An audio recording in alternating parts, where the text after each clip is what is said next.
Et pour l'expérience de la tomate, enfin pour l'expérience de capter les messages dans l'air, ils ont utilisé la tomate et ils ont exposé la tomate à un composé organovolatile, donc un composé qui a été émis par une plante en situation de stress. Donc, ils ont mis une plante en situation de stress, ils ont récupéré les composés volatiles et ils les ont présentés aux plantes tomates. Oui.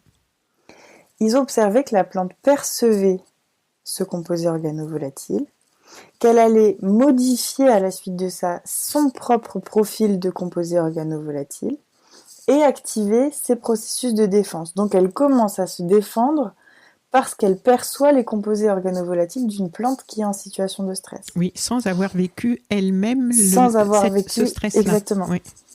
Exactement. Et à la fin, ils sont observés que les pucerons, donc ils ont mis des pucerons, ils ont observé que ces pucerons se développaient moins bien sur les plants de tomates qui avaient été exposés à ces composés organovolatiles, et que c'est même pas une communication à deux parties, mais là on est sur une communication à trois parties, puisque les composés organovolatiles de ces tomates ont eux-mêmes attiré des parasites des pucerons.